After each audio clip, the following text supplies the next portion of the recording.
Maaari ba sa May 12, sisantihin na natin ang lahat ng pumirma dyan sa impeachment laban kay Inday? Palitan na natin ang lahat ng pumirma dyan sa impeachment laban kay Vice President Inday Sara Duterte.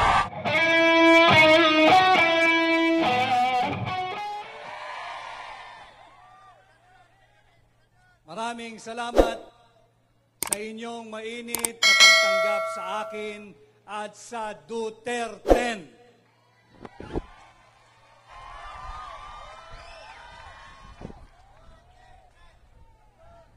Mahalagang paulit-ulit nating sabihin yung Duterte sapagkat kami ho ay naririto ngayon ang mga Duterte approved, Duterte endorsed, and Duterte certified senatorial candidates. Kami po'y naririto umaharap sa inyo at mahigpit na makikiusap. Suportahan po ninyo ang Duterte. Kinakailangan po natin ng sapat na bilang sa Senado. Kinakailangan po natin na meron tayong tamang representasyon sa Senado. Alam kong nalalaman ninyong lahat na nasa maling direksyon ang ating bansa. Dahil sa pagmamalabis ng Marcos administration. Kanya naman ako ay humaharap sa inyong gabi, nakikiusap kung ayaw na ninyong mabudol muli.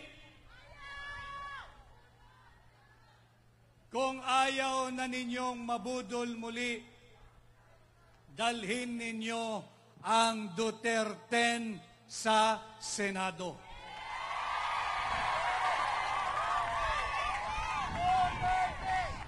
At habang papalapit ang May 12, 2025, araw ng halalan, huwag ninyong kalilimutan kung paano sinalaula at sinalbahi ang pagkatao at karapatang pantao ng kapwa natin Pilipino na ang pangalan ay Rodrigo. Alam ho ninyo mga kababayan, dito sa El Salvador City, ang trabaho ng gobyerno ay proteksyonan ang buhay, ari-arian at kalayaan ng kanyang mamamayan.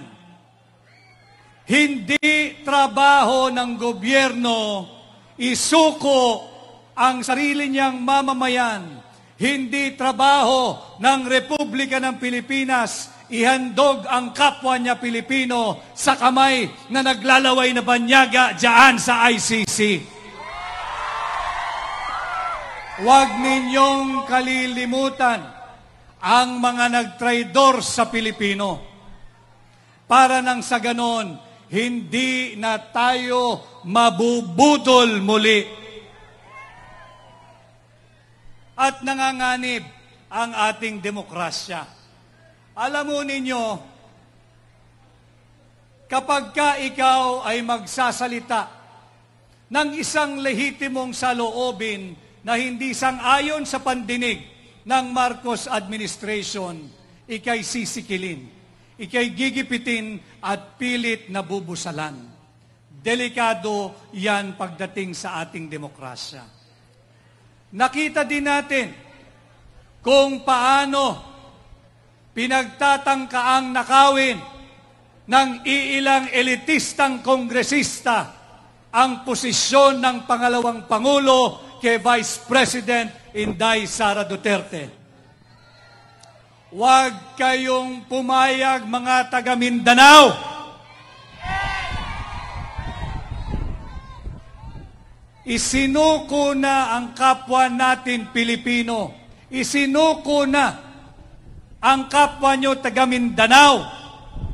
Inihandog na mistulang alay sa mga banyaga dyan sa ICC. Magtulong-tulong tayo, huwag natin ipanakaw ang posisyon ng pangalawang Pangulo sa mga iilang elitistang kongresista. Kaya ngayong darating na May 12, ako po ay nakikiusap sa inyong lahat. Kilala naman ninyo kung sino-sino ang nagtraidor sa kapwa natin Pilipino. Kilala naman ninyo kung sino-sinong kongresista ang pumirma diyan sa huwad na impeachment complaint laban kay Vice President Inday Sara Duterte. Maaari ba sa May 12, sisantihin na natin ang lahat ng pumirma diyan sa impeachment laban kay Inday? Palitan na natin ang lahat ng pumirma diyan sa impeachment laban kay Vice President Inday Sara Duterte. Maaari po ba yan? Kinakailangan natin magsama-sama nang sa ganon ay hindi na tayo mabudol muli. Uulitin ko, kinakailangan naiintindihan po ninyo what is at stake for our country this midterm election. Not just for you, not just for me, but for our country and for the Filipino youth and the Filipinos that are yet to be born. Kinakailangan natin protektahan ang ating kasarinlan. Dito lang sa Pilipinas, hinahayaan ang isang banyagang jurisdiksyong makialam, manghimasok sa ating judicial process. Ako ho ay nandoon sa airport noong March 11. Isa lang ho ang hiningi ni Pangulong Duterte nung siya ay sapilitang kinukuha. Isa lang. Dalhin siya sa korte. Dalhin siya sa korte. Subalit yan ay pinagkait ng administrasyon ni Bongbong Marcos.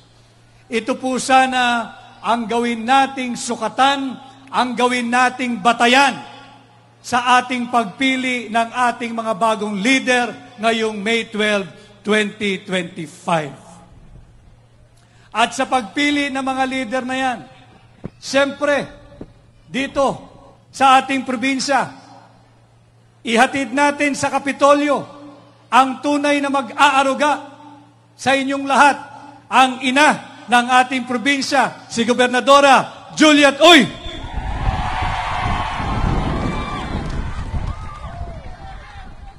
Katulad po namin, hindi lamang kaya ng isang senador. Kanya kinakailangan din ng katuwang ni Gobernadora pagdating sa paglilingkod dito sa probinsya. At dito sa El Salvador, hindi magaganap ang ating paghaharap. Napakaraming tao, maraming salamat sa inyo.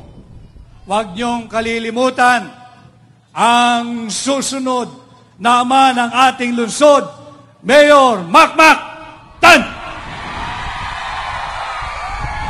At ang kanyang buong puwersa. Ganon din ho, ako po'y muling nakikiusap, vote straight Duterte. Huwag po ninyong kalilimutan ang aking mga kasama, Dr. Richard Mata sa Senado. Siyempre, ang taong malaki na ang sakripisyo, kasama kong lalaban sa korupsyon at ang kanyang Exhibit A ay yung Kingdom of Jesus Christ dyan sa Davao. Huwag nating pababayaan, huwag nating kakalimutan, Senador Pastor Apollo Quiboloy. At dahil ang trabaho po ng mambabatas, ang trabaho ng senador, hindi mamudmod ng AYIX, hindi mamudmod ng AKAP. Ang trabaho ng mambabatas, ang trabaho ng senador ay bumalangkas ng mga batas. Magpasa o mag-repeal o mag-amyenda ng mga batas. Kanya kinakailangan natin yung may mga paninindigan. Kinakailangan natin yung mga kapwa ko abogado. Dalhin natin sa Senado, Attorney Raul Lambino. Nandyan din ang nag-iisang kandidato natin mula sa Visayas, Attorney J.B. Hinlo. Huwag din ho ninyong kalilimutan si Attorney Jimmy Bondok. Ang isa pang mahusay na abogado, matagal ko ng kaibigan, si Senador Dante Marcoleta. At siyempre, ibalik natin sa Senado, Senador Bato de la Rosa.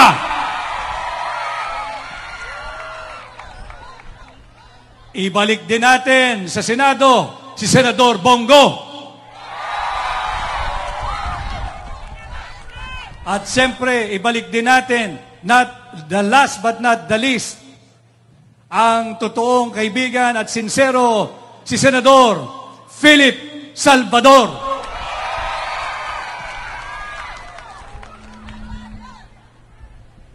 Muli ho, ako'y nakikiusap at lumalapit sa inyong lahat. Tulungan po ninyo ang Duterte. Itama po natin yung landas ng ating bansa. Kapag mali ang direksyon ng ating bansa, hindi tayo makakaasa na tayo makakapunta o makakatungo sa ating tamang destinasyon. Subalit may panahon pa. Gamitin natin ng tama ang ating karapatang bumoto ngayong May 12, 2025. Tulungan ninyo ang Duterte, tulungan po ninyo ang inyong lingkod, Attorney Vic Rodriguez, number 56 po sa balota.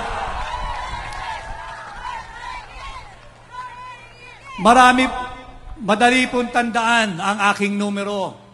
Number 56, 5-6. Madali pong tandaan, 5-6, hindi siya utang. 5-6, hindi siya pautang. 5-6, hindi siya pabigat. 5-6, tratuhin nating lahat na ating kolektibong puhunan patungo sa mabuting lipunan.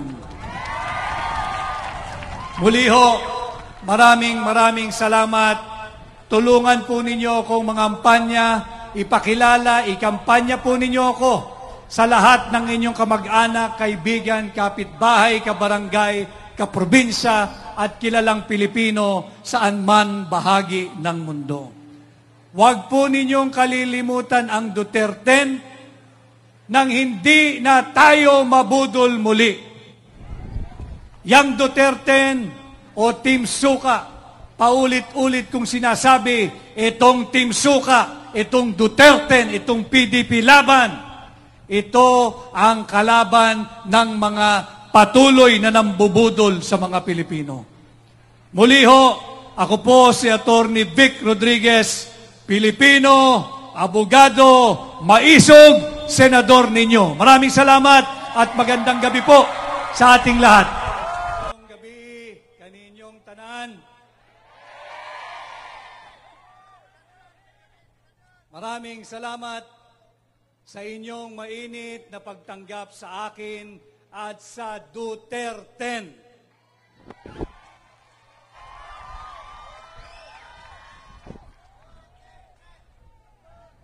Mahalagang paulit-ulit nating sabihin yung Duterte sapagkat kami ho ay naririto ngayon ang mga Duterte approved, Duterte endorsed, and Duterte certified senatorial candidates.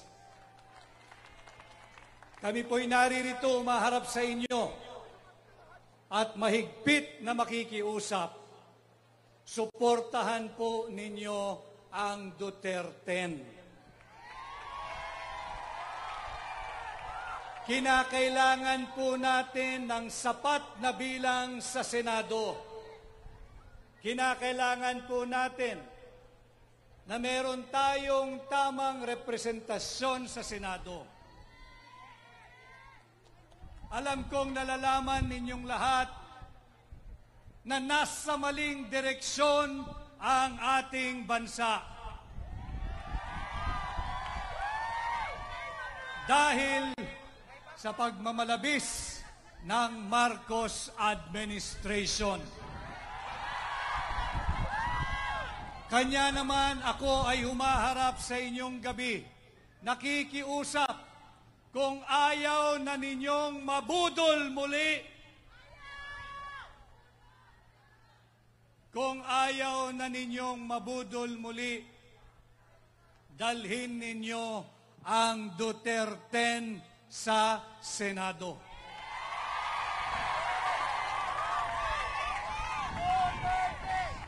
At habang papalapit ang May 12, 2025, araw ng halalan, huwag ninyong kalilimutan kung paano sinalaula at sinalbahi ang pagkatao at karapatang pantao ng kapwa natin Pilipino na ang pangalan ay Rodrigo.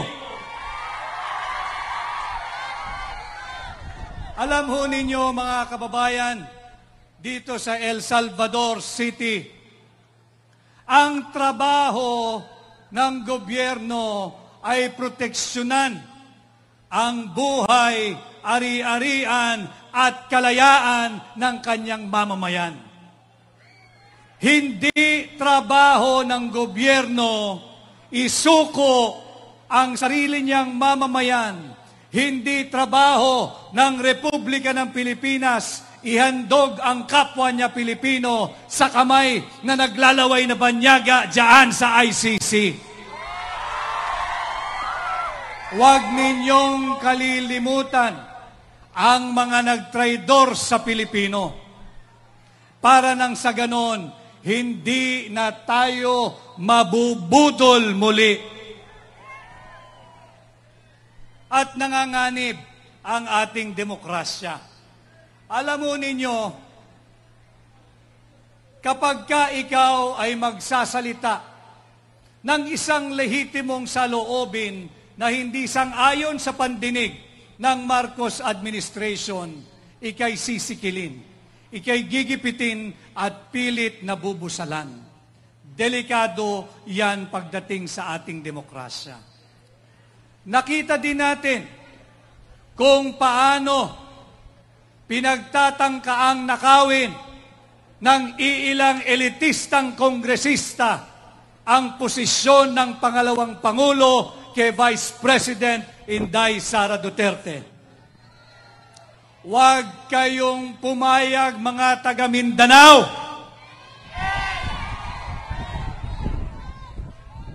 Isinuko na ang kapwa natin Pilipino. Isinuko na ang kapwa nyo taga Mindanao.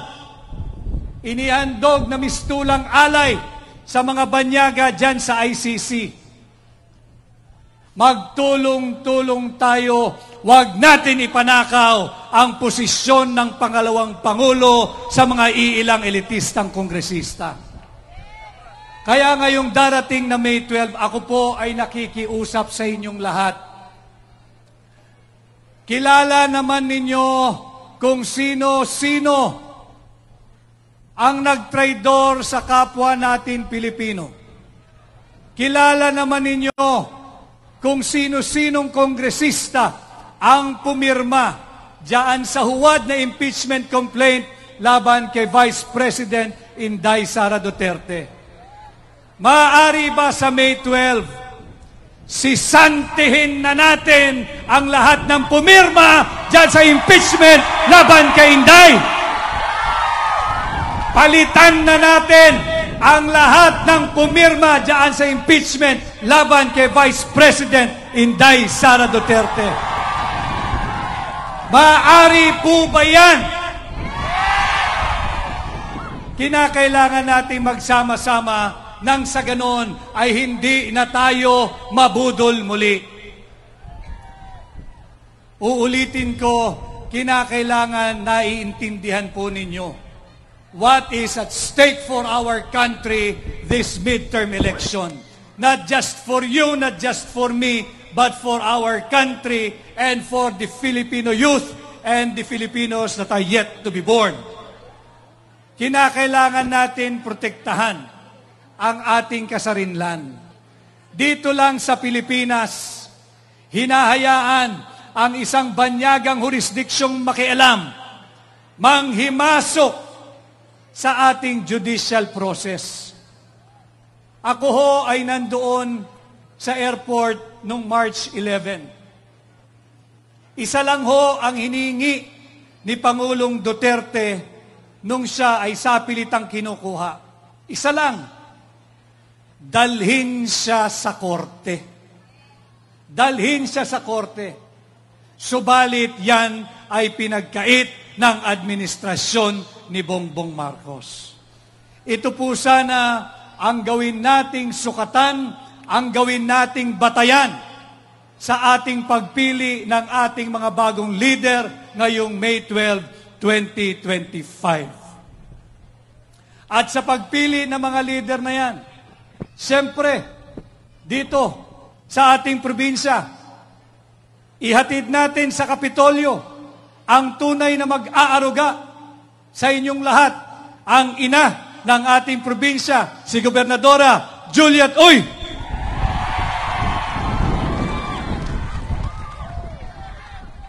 Katulad po namin, hindi lamang kaya ng isang senador. Kanya kinakailangan din ng katuwang ni Gobernadora pagdating sa paglilingkod dito sa probinsya. At dito sa El Salvador, hindi magaganap ang ating paghaharap. Napakaraming tao, maraming salamat sa inyo. Huwag niyong kalilimutan ang susunod na ama ng ating lungsod, Mayor Makmak Tan! At ang kanyang buong puwersa. Ganon din ho, ako po'y muling nakikiusap, vote straight Duterte. Huwag po ninyong kalilimutan ang aking mga kasama, Dr. Richard Mata sa Senado. Siyempre, ang taong malaki na ang sakripisyo, kasama kong lalaban sa korupsyon at ang kanyang Exhibit A ay yung Kingdom of Jesus Christ dyan sa Davao. Huwag nating pababayaan, huwag nating kakalimutan, Senador Pastor Apollo Quiboloy. At dahil ang trabaho po ng mambabatas, ang trabaho ng senador, hindi mamudmod ng AYIX, hindi mamudmod ng AKAP. Ang trabaho ng mambabatas, ang trabaho ng senador ay bumalangkas ng mga batas. Magpasa o mag-repeal o mag-amyenda ng mga batas. Kanya kinakailangan natin, yung may mga paninindigan, kinakailangan natin, yung mga kapwa ko abogado, dalhin natin sa Senado, Attorney Raul Lambino. Nandyan din ang nag-iisang kandidato natin mula sa Visayas, Attorney J.B. Hinlo. Huwag din ho ninyong kalilimutan si Attorney Jimmy Bondok, ang isa pang mahusay na abogado, matagal ko ng kaibigan, si Senador Dante Marcoleta. At siyempre, ibalik natin sa Senado, Senador Bato de la Rosa. Ibalik din natin sa Senado si Senador Bongo. At siyempre, ibalik din natin, not the last but not the least, ang totoong kaibigan at sincero, si Senador Philip Salvador.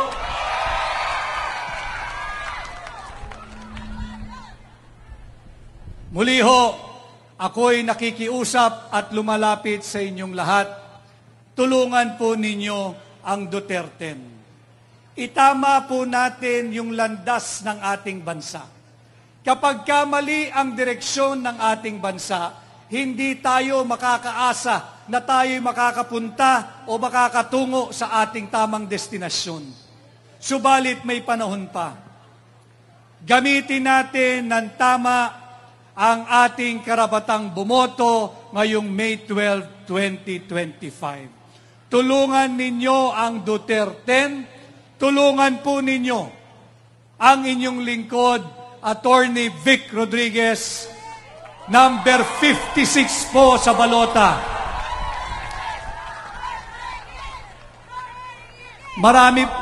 Madali pong tandaan ang aking numero. Number 5656. Madali pong tandaan, 56, hindi siya utang. 56, hindi siya pautang. 56, hindi siya pabigat. 56, tratuhin nating lahat na ating kolektibong puhunan patungo sa mabuting lipunan. Muli ho, maraming salamat. Tulungan po ninyo akong mangampanya, ipakilala, ikampanya po ninyo ako sa lahat ng inyong kamag-anak, kaibigan, kapitbahay, kabarangay, kaprobinsya, at kilalang Pilipino saan man bahagi ng mundo. Huwag po ninyong kalilimutan ang Duterte nang hindi na tayo mabudol muli.